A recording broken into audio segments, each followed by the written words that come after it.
Welcome to Everything Co-op, bringing you information on how cooperatives can help improve your quality of life. This show is being sponsored by the National Co-op Bank, NCB. The NCB is dedicated to strengthening communities nationwide for the delivery of banking and financial services for the nation's cooperatives, their members, and other socially responsible organizations. For more information on the power of community ownership, visit ncb.coop.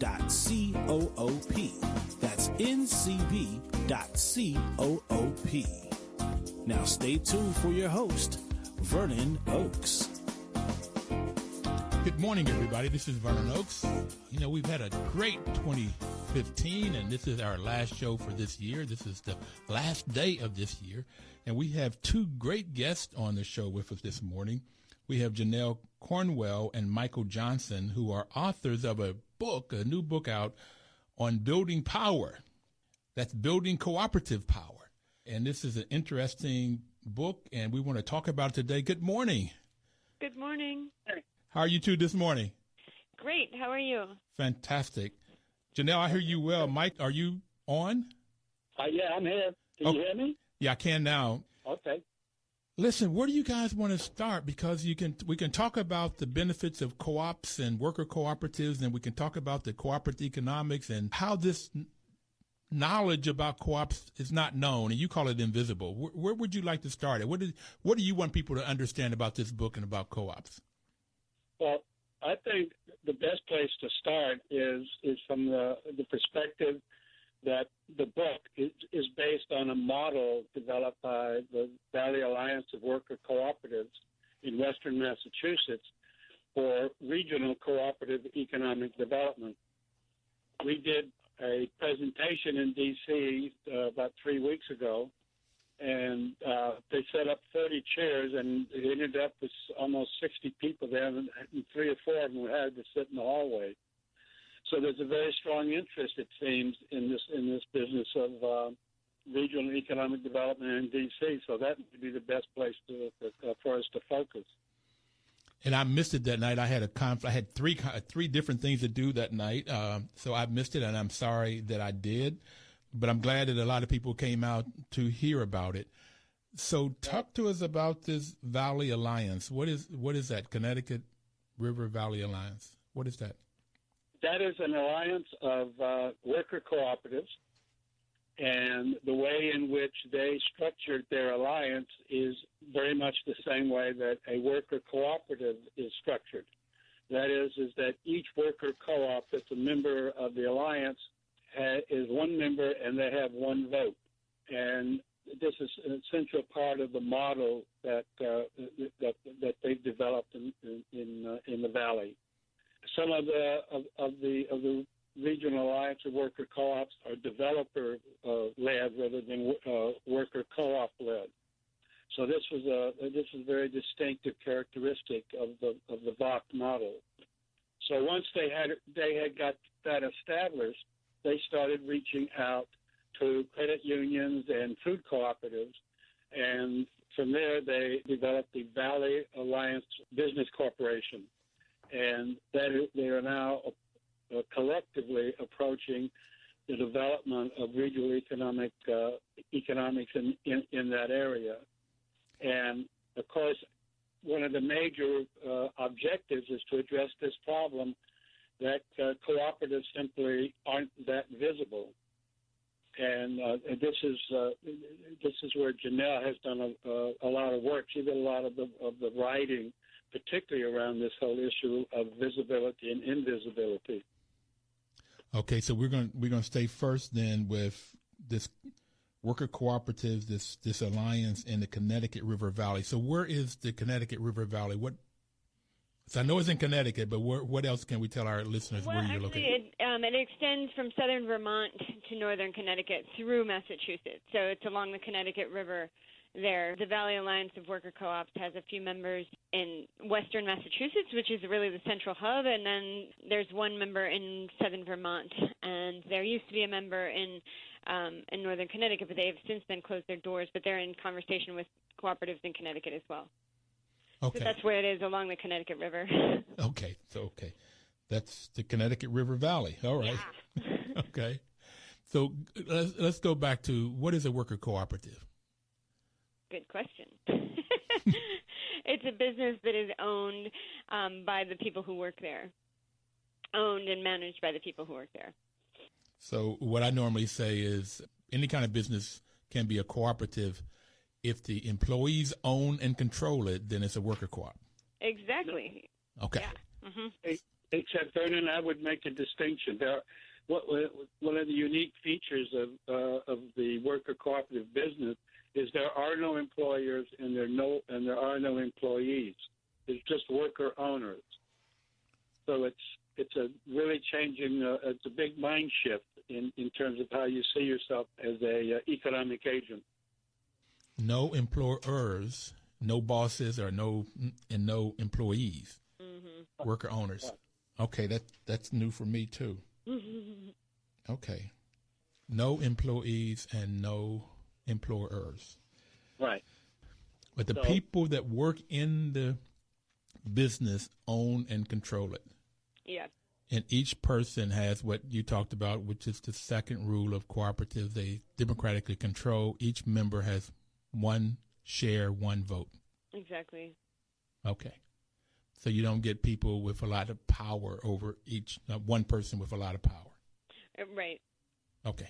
I mean, that's ideally, right? There's always informal power structures within democratic structures, but worker cooperatives seek to dismantle those power structures at a formal level, right? So they have to address them on an informal level.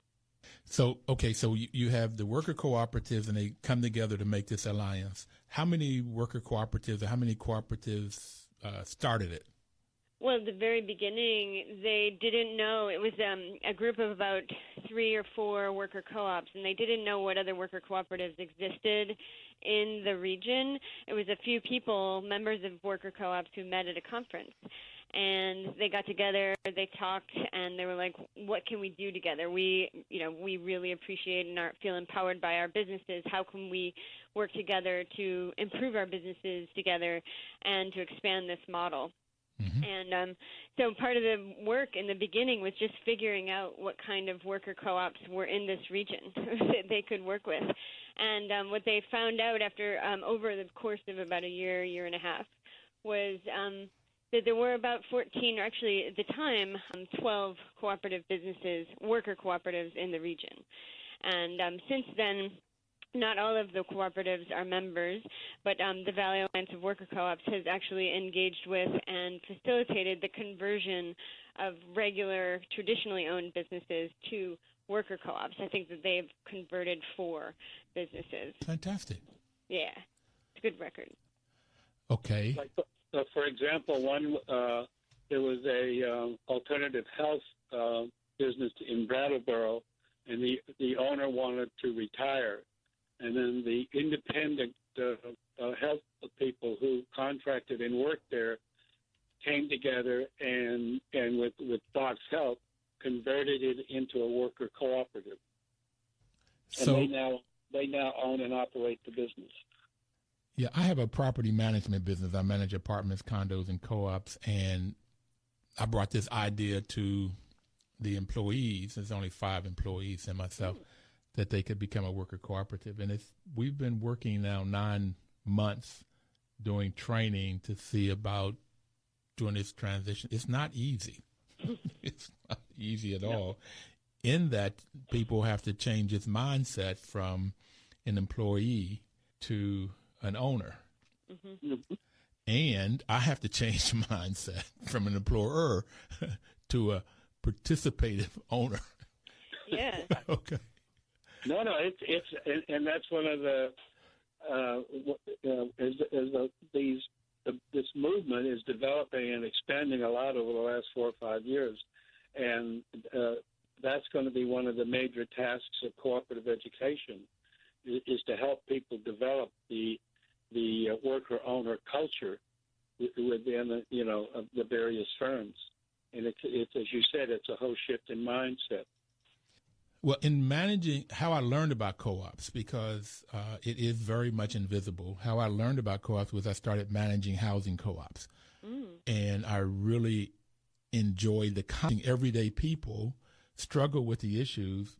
And sometimes I have a 16-unit senior co-op. At one point, probably the highest education was a high school education, but they really managed their business. They had a year long of training. And then even after the year of training, the nonprofit that was training them would come to the meetings every month and continue that training. So I really enjoyed watching them take care of business and hold each other accountable and get things done and hold me accountable. So that, and it's a very, very well-run co-op because they have good governance first and then good management. So I found that governance is most important. Without that, it's hard to even manage a co-op, the way the co-op, to my mind, ought to function. But in doing that, I learned about co-ops, and it's just not well known. And I could tell you another story, but it'll take a little bit longer about this invisibility, and I want to get back to that as soon as we set up the structure of what is a worker co-op and this alliance. So I wanted to talk about the worker co-op, so we got that definition down, and you went from 3 to 4 up to 12, and you had 4 conversions. And then these 3 or 4 people created this alliance, similar structured as a worker co-op, I heard you understand. They still had one. By the time that they were formalizing the alliance, there were many more than 3 people involved, right? So they had representatives, sometimes more than one, from each cooperative business, which would eventually become a member. And so now if you go to the monthly meetings, you'll have anywhere from 10 to 15 people at the meeting. And I haven't been actually to a meeting in quite some time since the research ended, but there's significantly more people involved, and it's much more formalized. They pay member dues, and they also contribute surplus to a development fund. And it began with 3 or 4 people, but it became this much more formal thing with bylaws and official membership and due structure, governance structure. Well, Janelle and Michael, we have to take our first break, and we have 3 more segments to go, so we're going to try to get a lot in. This is a powerful book that you've written called Building Cooperative Power. We're going to take a break to get the weather, the news, and the traffic, and then we'll be right back. Please don't touch that dial so we can find out about how you can build power.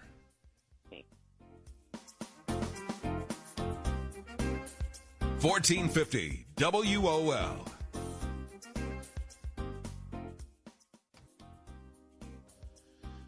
Welcome back, everybody. WOL's motto is information is power, and the National Cooperative Bank is bringing you this program, Everything Cooperative, to give you the information that if you use this information, you can get power. Power to help your communities, power to help your families, power to help the world. And NCB's mission is to help cooperatives grow by supporting and being an advocate for America's cooperatives and their members, placing special emphasis on serving the needs of communities that are economically challenged. So whether a community is economically challenged or not, what the people in the Connecticut River Valley is finding out, if they come together and create this alliance, they can build economic power. So can you tell us more about how the alliance work? How does it function, and what's its goals? Okay. The alliance is based on a model that they developed after studying the Mondragon Cooperative in the Basque region of Spain, and the very, very rich worker cooperative area in northern Italy. And basically the idea is to promote the development of worker cooperatives. Each cooperative contributes part of their surplus that they've earned during the course of the year, and that money goes into a development fund, and then that money is used to help like conversions, or there's a new group of people that are forming a brand new worker co-op. That money is used to help them get started. So that's one of the core things of that model. And then the other one we mentioned already, the one member, one vote. So that it's a worker co-op led alliance.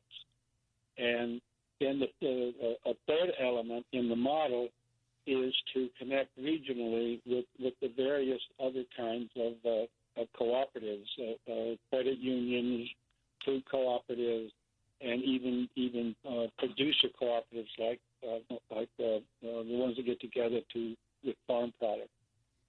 Okay, so that sounds like principle number 6 in the cooperative principle, but cooperation among cooperatives. Yeah. Absolutely, yeah. Huge. So I've heard you talk about principle number 2, which is this democratic one member, one vote, and principle number 6. I don't see a principle for this donating part of your excess, part of your profit, if you will. I'll put that in quotes, but your surplus.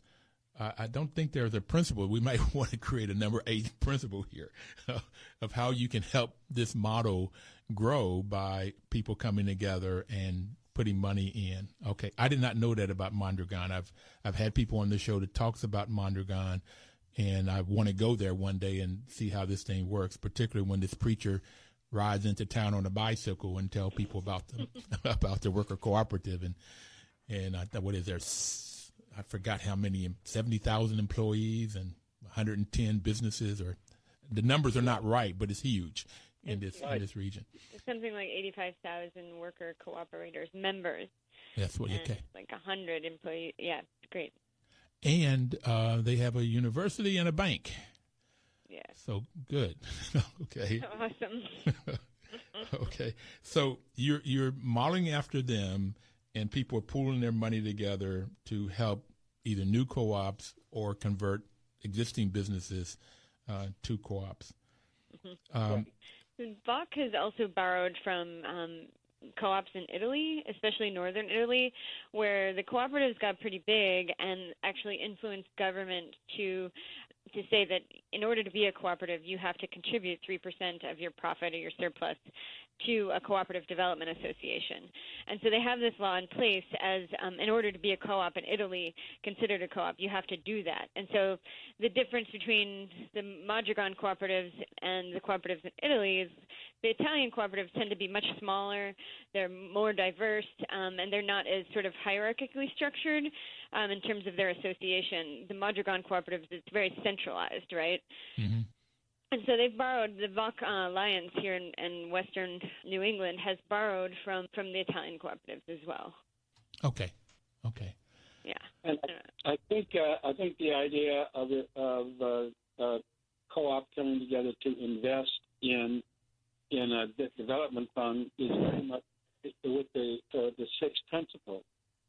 It's just a way to facilitate the cooperative, because you can start to develop more cooperatives, and then everyone is getting stronger with a larger base that's working together. Yeah. So since we've talked about the principles, I'd like to go ahead and tell listeners that maybe have not heard them. If they've listened to the show, they've probably heard them before. But the first one is volunteer and open membership. That's one of the things that caught my eye, being African American, is that in this business, it's open to everybody and anybody, not depending on politics or race or gender, nothing. It's open if you want to join. There may be some other criteria, but it's not any of those. So I like that. And then the second was democratic member control. The third is members' economic participation. You put money in, and when and if there's a surplus, you take money out.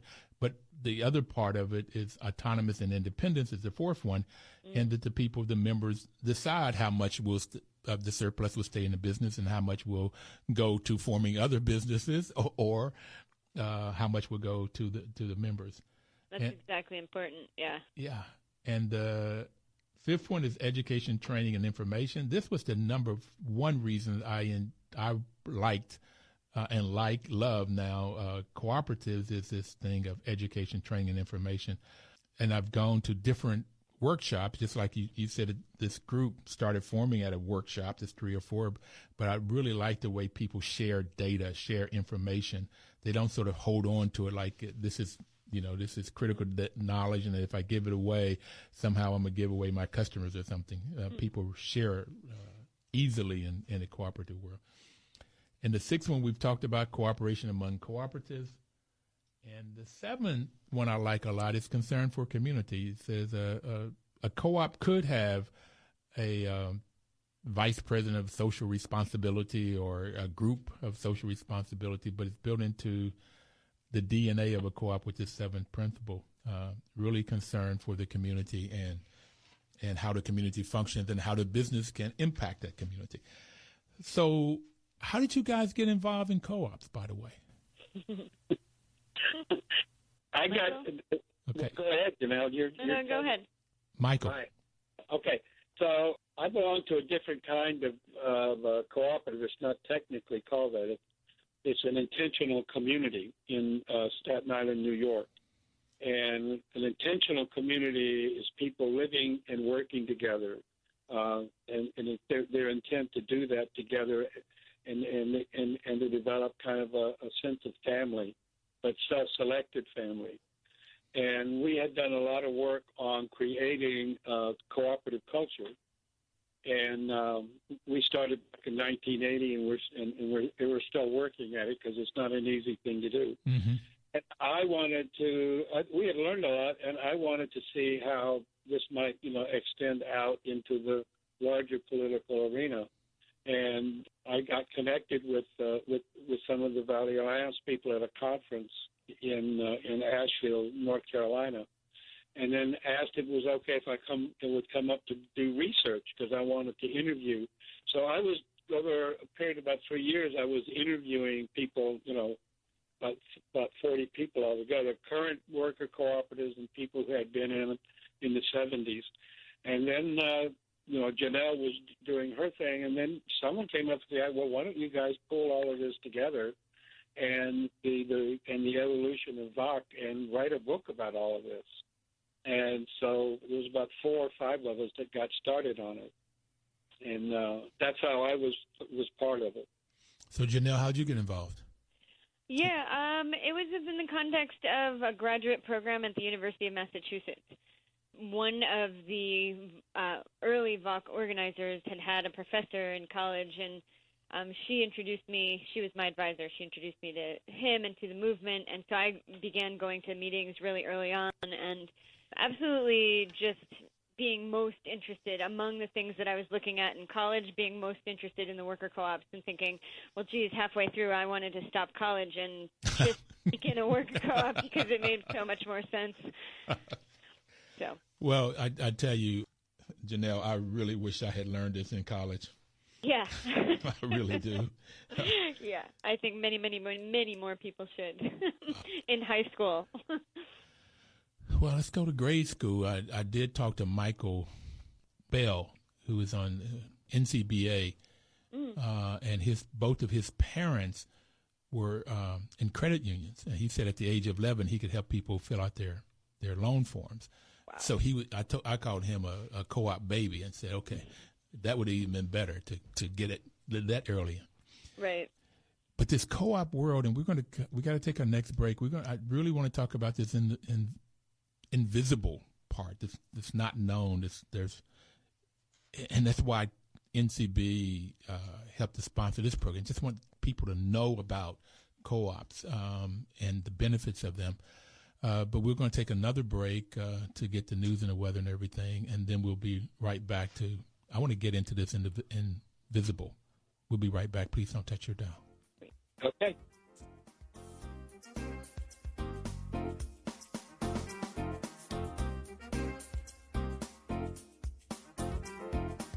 $14.50 WOL. Welcome back, everybody. This is Vernon Oakes with Everything Cooperatives, and we have 2 persons on our show this morning, Janelle Cornwell and Michael Johnson, who have written a book called Building Cooperative Power. Fascinating book. You can get it on Kindle.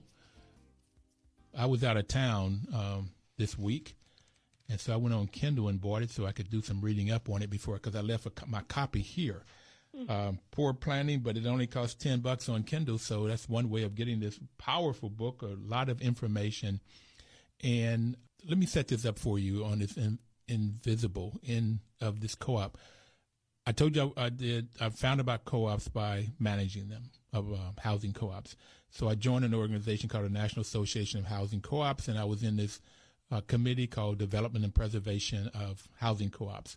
And I had two guys. One is 96 now, Roger Wilcox, up in Connecticut. And Herbert Fisher is a lawyer in Chicago, about 85, 86 years old. So these two guys for about 4 or 5 years kept telling me and our committee, if we can get developers to build housing co-ops, then people will buy them. And so we put all of our effort in trying to get developers to build them with little success. And so one day after hearing this and having taught marketing, I said to them, most people don't know about co-ops. And you've got to promote co-ops. And if you promote co-ops to get people to understand them and the value of them and all of the benefits of co-ops, then people will demand them and developers will build them. Without the demand, developers are not going to build them. And it's really clear. National Co-op Bank did some studies and brought some groups in and asked them questions, 25 to 45-year-old buppies and yuppies, and they didn't know anything about co-ops. But I sat in one here in D.C. They were about 5 cities. These focus groups, people just didn't. And so it proved my point to this committee is people don't know about co-ops. It's just invisible. So how did you all come up with this, and what did you study? And I'd like for you to tell people out here, why do you think it's so invisible? Good question. I have a hypothesis, but. Well, I mean, first of all, I don't think you should be in graduate school before you understand and realize that credit unions are cooperatives. Yes. I didn't know the difference literally until I was in graduate school. That's just wrong. I didn't know there were any other options besides corporate, private, investor-led and owned banks.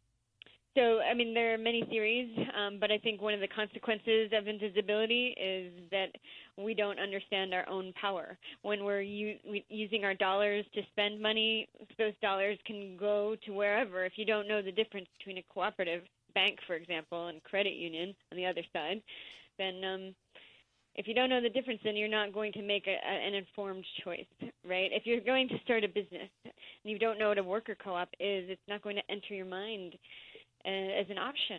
Mm-hmm. Yeah. I mean, I couldn't begin to suggest where or why we are not educated in this frame and about cooperatives, but certainly those in power with the most money, the 1%, they benefit. By us not knowing. Yeah. I think one of the key factors in this is that in our society, we have this, you ask somebody, well, how's the economy doing? What do you think about the economy? And of course, the economy means the capitalist economy that, you get all the reports on, et cetera, et cetera. What people don't understand is that if you think of a iceberg, that part of the economic activity in the United States or any other society, the capitalist thing is what sticks up out of the water, that 10%. Below that, there's this whole world, universes of economic activity, households, bargaining, gift economy, et cetera, et cetera. And so if you go to a business school, all they're going to talk about is the capitalist economy. Mm-hmm. And so there is no place for the most part, in the economic departments, in the business schools, in the universities, to talk about anything else but the capitalist economy. Mm-hmm. And with one exception, and that exception is the econ department at the University of Massachusetts Amherst, which has allied with Bach in a network of food co-ops, creating a cooperative economic collaborative, and they now teach courses in University of Massachusetts on the history of worker cooperatives, the nature of cooperative economics, et cetera. So if the schools and the newspapers and the media are not thinking in terms of a much larger concept of economy and economics, then you're not going to hear about any of those other things. And so your cooperative economics becomes invisible. Because, for example, There are 111 million members of cooperatives in the United States. Say that one more time. 100 and what? 100 is a University of Wisconsin study.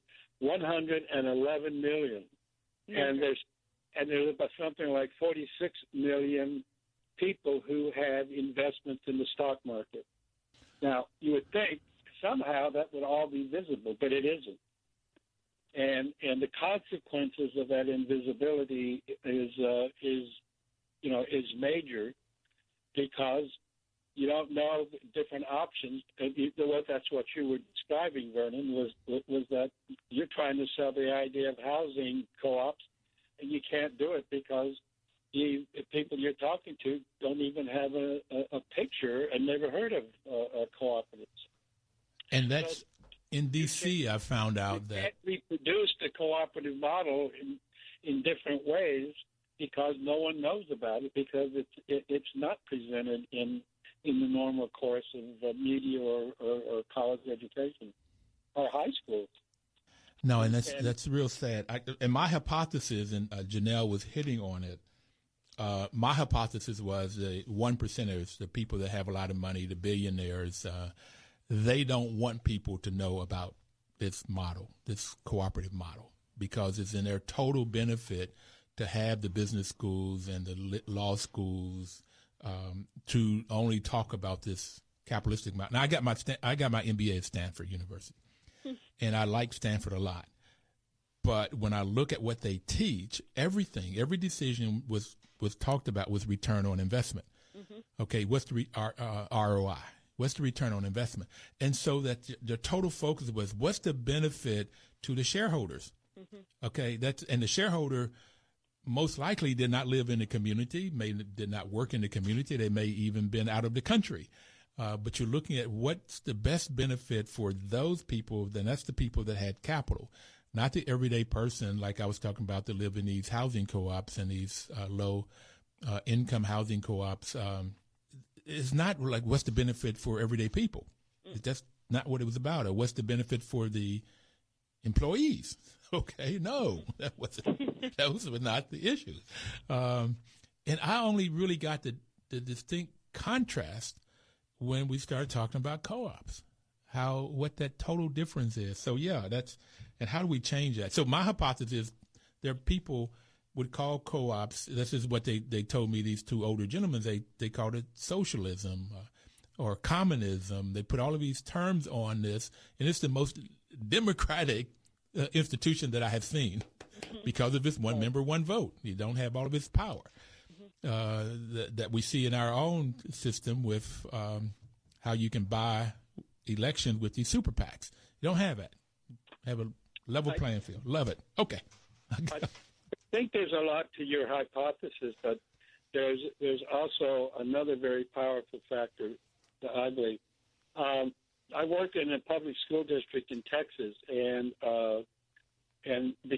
automatically became a member of the credit union that was associated with that school district. I thought it was just a groovy bank. Hey, yeah. No one within that credit union did anything to inform people what it meant to be a member of a credit union, how credit unions were different, how they were cooperatives, how they related to food cooperatives, et cetera, et cetera, et cetera. So the problem of visibility is not only outside, but it's inside. I never understood, it wasn't until I was doing this research 30 years later that you need a credit union as a cooperative? Mm-hmm. Hello? Mm-hmm. That's a big factor also. Well, I tried very hard to get into the credit union early in my life, in my career, and I couldn't until, I don't know when the first one, but I know I taught at Howard University, and I was sort of like not necessarily automatic, but it was automatic once you applied. I didn't know that it was a co-op. I knew that you could run for the board, and there was one lady in the business school where I taught that was a secretary, and she was on the board, and she ran for the board, but that was all I knew about it. I didn't know that the board controlled it. I did not know I had any other say other than electing this person, but nowhere at all this concept of co-op. Now, I'm glad you guys are on, and I don't want to talk too much, but you all are hitting all of my buttons today with your book. I love it. It's okay.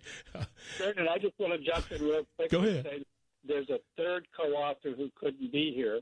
His name is Adam Trott, and he's one of the very strong activists, who's been behind the development of the alliance and the whole regional model.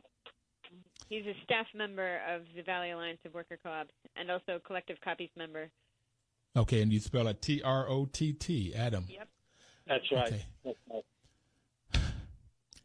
At National Co-op Bank's annual meeting this past year, Chuck Snyder, who's the president, allowed me to speak, and I encourage everybody there. I particularly shout out to the credit unions that put their advertisement, put something in it about your co-op, and secondly, put something in some of those ads about what the benefits of co-ops are.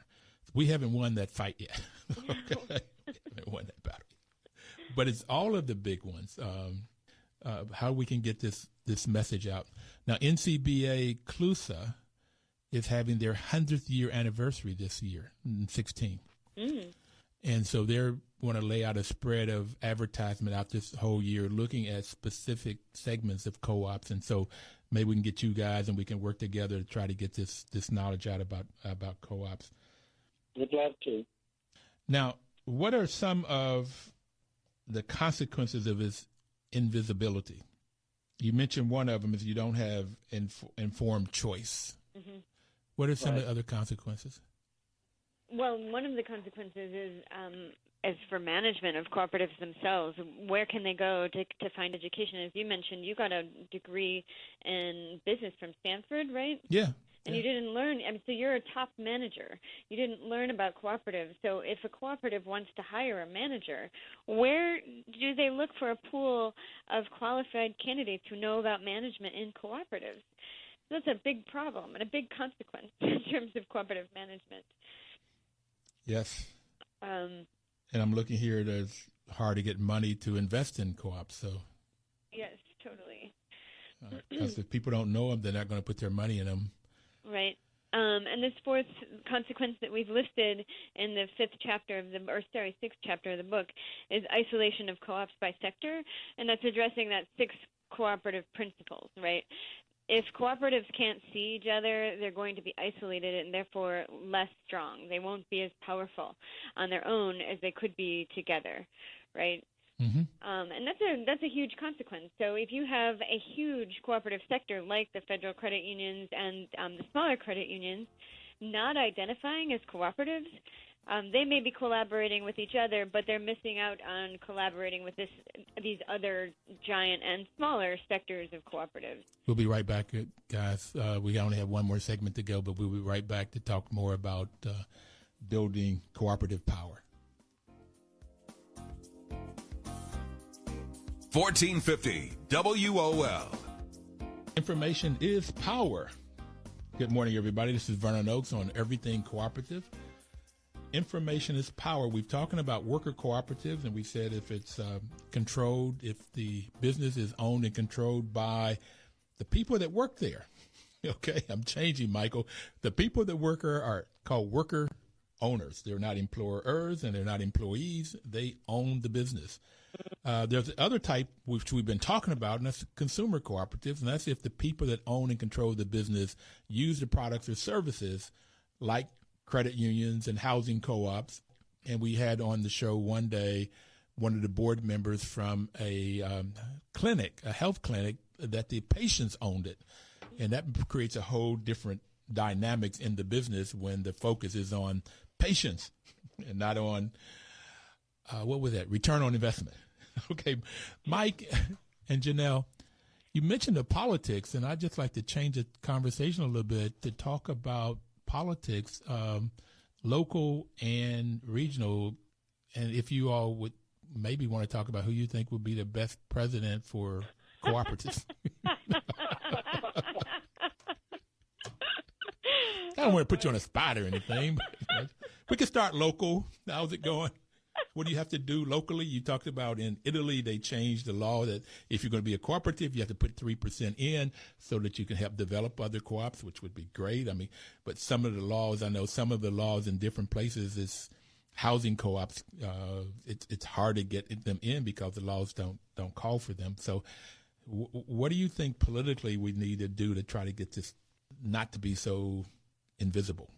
Wow. Well, I mean, in my personal sphere at the University of at Worcester State University, I'm doing little things and trying to make connections in the School of Business, get classes approved. So I think each person in their own political world, and then in their broader political world. So one thing you can do is you can vote every 2 to 4 years, right? Mm-hmm. And then another thing you can do is just look for those spaces of opportunity in your own world to connect with other people who are interested in co-ops and to learn about co-ops. And in my case, you know, if I can make some sort of change in the School of Business, I will be elated, right?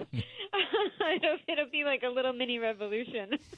But VOC has done that. So that's one of the important things about collaborating is together that we can do so much more. And you see what the businesses in Western Massachusetts have done, and it's just it's pretty amazing. Michael might have more to say about the political aspect in terms of what's happened in New York City with the allocation of, I think it's $2 million to worker co-op development in particular. You want to talk about that, Mike? Yeah. First of all, I want to note that in the state of Massachusetts, it's possible to legally form a worker cooperative.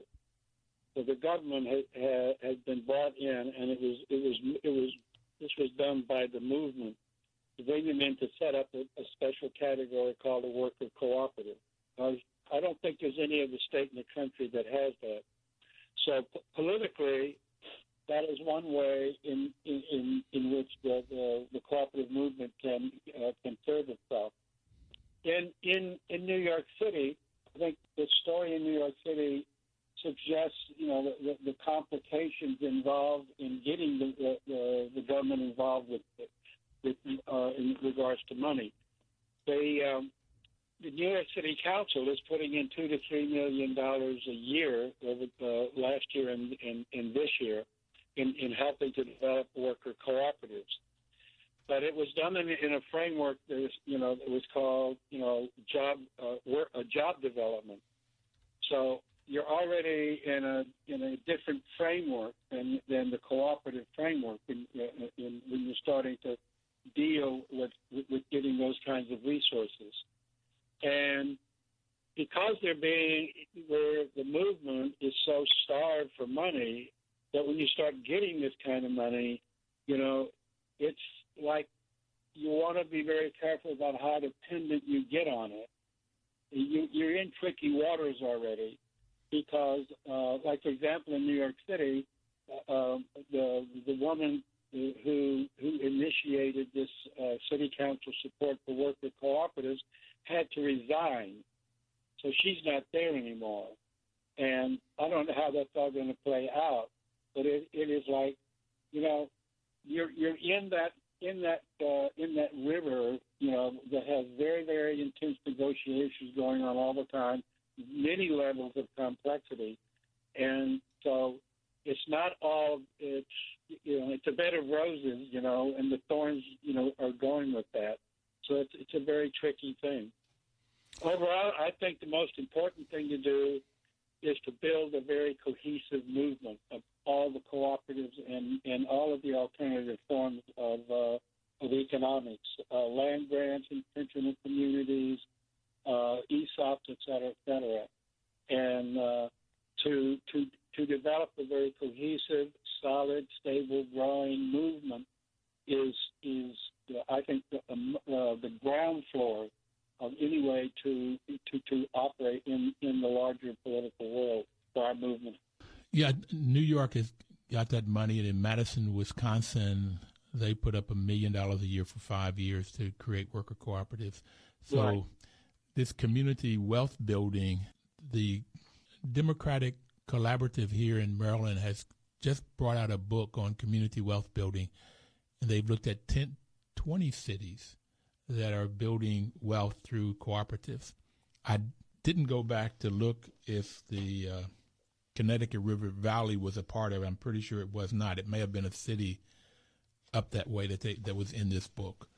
But if you haven't seen this book, you can go on the webpage for Democracy Collaborative, and it is on the webpage in digital form, but you could also order that book. It's a nice read. What's the name of the book? Building Community Wealth Building. Oh, okay. I was looking for my copy, but I had taken it out of my bag because your book and that book are my two reads right now. Mm-hmm. And Jessica Gordon Nimrod's Collective Courage. Yeah, it's great. Yeah. Those are my three books. Nobody touched what President candidate, Republican or Democrat, would be best for the corporate movement. I'm so disgusted by the whole thing. I really am. And I'm sure something has happened since the last time I heard anything on the radio or saw the newspaper. You know, I just am a little bit leery of even the ones that seem good. I have to say, I mean, I guess Bernie Sanders is the most radical, but I'm not really entirely sure how he could be. But, yeah, so... what do you think? You didn't touch it either. Michael, she's talking to you. No, I'll tell you where I am. I'll tell you. I'm pretty much where Janelle is, and for example, if in the primary in New York, I will vote for Bernie Sanders, but I'm not taking that in, any more. The only seriousness I connect to that, to the cooperative and solidarity movement, is that that's going to provide an easier landscape for us to build our movement. I'm not thinking of any kind of direct support that would come from that, but there'd be all kinds of indirect things that would be helpful. Whereas, if Trump is in, God knows what's going to happen. Well, we have to turn it to God if he gets in, but I can't see that. But I guess we got to get out and because when you talk about return on investment, he's the epitome of that capitalistic model, and what that all brings in terms of greed and not looking at. If you read his books, I mean, he has some striking things in there about how you do a deal, for example. So I don't think I would want him to be president just on his books alone, let alone the stuff that he says and hate that he creates. But it's been a huge struggle between Hillary and Bernie, and I've just gone to Bernie, and I'm going to get out and start working for him because I think he would be the best choice from everything that we're talking about here. When you look at this gap in the wealth, this what the 1%ers have, and I've done a couple shows just talking about that, the difference in the wealth building and why this cooperative model is so good for the people in the 80% and below, of creating not only financial wealth but social wealth and well-being and health and all of that stuff, all of the things, and where people will have a say and know that they have a say in what goes on, and their vote truly will count. So I don't know. I haven't gotten as far as you two have about whether or not, if he's a president, it will really make a difference in this cooperative movement. But at least he's talking about the things, and he's running his candidacy without the PACs and without the big money, so he won't be aligned to them. So I'm hopeful he'll be aligned to the people. I don't expect him to win the primary, but I think the stronger showing that he has is going to give more substance to the center left, and the center left is going to be more supportive, directly or indirectly, to the cooperative movement. Okay. Well, we only have about 30 seconds. You have anything else you want to say to close it off, either one of you? I just really appreciate you having us on. Thank you so much, Vernon. Thank you guys for coming on. And we didn't even hardly touch the book. I wanted to get into the different types of worker cooperatives that you have. So we'll try to get you back on. It's been a pleasure. Thank you so very much for your work. It's a great conversation you conduct. I like that a lot. Thank you. You guys have a great week and a happy new year. You too. And let's promote co-ops. Okay. Yeah. Bye now. Take care. Bye-bye. 1450 WOL.